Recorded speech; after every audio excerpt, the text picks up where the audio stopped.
미국 현지 시간 24일 트럼프 대통령의 행정명령이 불법이라며 중국 기업 바이트댄스가 운영 중인 틱톡이 미 정부를 제소했다고 합니다. 이번 소송은 정당한 절차 없이 틱톡 사업을 금지한 것은 누구라도 대배심의 고발이나 공수 제기에 의하지 아니하고 사형에 해당하는 죄나 중죄에 대해 신문당해서는 안 된다고 규정하고 있는 미국 수정헌법 제5조를 위반한 것이라고 주장하고 있습니다. 소장에는 틱톡이 중국 정부와 데이터 공유를 하고 있지 않으며 미국의 국가 안보에도 위협이 되지 않는다는 것을 증명하려는 노력을 무시하고 있다라며 주장하고 있는데요.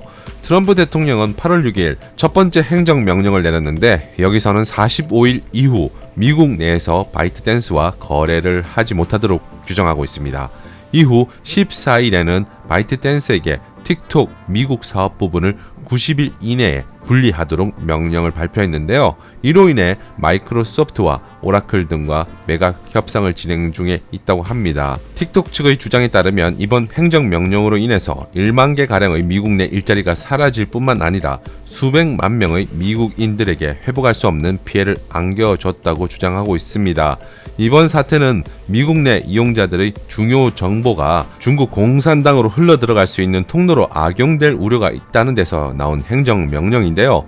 이로 인해 틱톡의 주장하는 것처럼 1만 개의 가량의 미국 내 일자리가 사라지고 수백만 명의 미국인들이 실업자가 되는 한이 있더라도 행정명령을 쉽게 철회하지는 않을 것 같습니다. 실제 정보들이 중국 공산당으로 흘러들어가는지 여부는 확인되지는 않았지만 그간 중국이 전 세계를 상대로 보여주었던 행보를 생각한다면 미국 정부의 결정은 환영할 만한데요. 그와 더불어 중국 내 애플 위탁 생산 업체들은 멕시코로 공장 이전을 고려하고 있는 것으로 전해지고 있습니다. 특히 폭스콘의 경우 멕시코 공장에서 아이폰 생산 계획도 가지고 있다고 알려졌는데요.